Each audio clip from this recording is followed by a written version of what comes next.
Welcome to the topic case. What is case? Case is a grammatical category indicating the relationship of a noun or pronoun to other words in a sentence.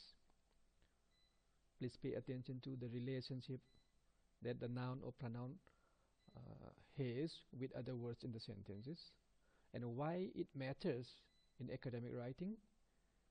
It matters because it enhances clarity and precision in communication. Let's come to the types of cases. In English, we have got subjective case, which some grammarians term it nominative case. Here I have given subjective case because it is easier to understand. Let's see why. You see here, because subjective case, they act as the subject of the verb. You see the example here. The botanist studies plant growth. Here the botanist is acting as the subject. This noun phrase is the subject of the sentence. So this is what we call subjective case or nominative case. Now another category is what we call objective case, with some grammarians term accusative case. And what do this case do? They are the object of a verb or sometimes of a preposition. Let's see the example here. The farmer harvested crops. Here the farmer is the subject, harvested is the verb, and we have the object crops. So crops is what we call objective case. Next, let's come to possessive case, with some grammarians term genitive case. What do? They show ownership or association. Let's see the example here. The tree's branches were pruned. Here you see here the tree's branches. Here in the subject you have trees, which is possessive. So this is what we call possessive case. So let's examine one by one. First, nominative case. Nominative case we define as the noun or pronoun performing the action of the verb. Means subject of the verb. Example here. The horticulturist analyzed the soil examples. Here the horticulturist is acting as a subject, so this is in nominative case. Similarly, in the next example, plants, this is acting as a subject, so this we say is in plants is in nominative case. And the key point to identify here is that in nominative case we have to identify the doer of the action, the doer of the verb, and you find that it is in nominative case. You see here plants and the horticulturist, the subjects here, they are the doer of the action, so they are nominative case. Now let's come to objective case, and here we define it as the noun or pronoun receiving the action, not the one doing the action, receiving the action of the verb or following a preposition. You see here, first of all we'll come to direct objects. The scholar collected data. Here data is what we call object. Of course it is direct object. Similarly, the gardener planted roses. Here roses is the object, so these are direct objects and they are acting as they are in objective case.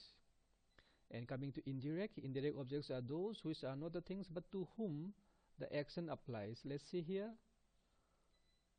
The forester gave the students advice. Here the students to whom the forester gave advice is what we call indirect object. Of course advice is what we call direct object. Similarly, in the second example, the theme is the indirect object and a project is direct. Now coming to object of a preposition, you see in these two sentences, let's see the first one. The seeds were stored in the greenhouse. You see here in the greenhouse. The greenhouse is acting as the object of the preposition in. So this is in objective case. Similarly, the students learn about plant genetics. Here plant genetics is acting as the object of the preposition about. So plant genetics is in objective case. Coming to possessive case or genitive case, this one shows ownership, possession, or association. Let's see the examples here. The first one here, the farmer's tools. Here, this farmer's tools, it is in possessive case because of the possessive form of farmer with the help of apostrophe and s. Similarly, in the second also, the forest biodiversity becomes possessive case because of the possessive form of forest. Similarly, the final example, their withered leaves, this is in possessive case because of the possessive pronoun their. So we see here that we generally use an apostrophe or possessive pronoun to form possessive case. In the first two examples, we form possessive case with the help of apostrophe. And the third one, we form it with the help of a possessive pronoun. So let's compare these cases. First of all, nominative case, they act as a subject of the verb. Example is given here. The gardener trims the bushes. Similarly, objective case, they receive the action or the other object of a preposition. And finally, in possessive case, they show relationship or ownership. Let's have an exercise here. Let's identify the case in the following 4 sentences. The first one, the botanist examined the plant carefully.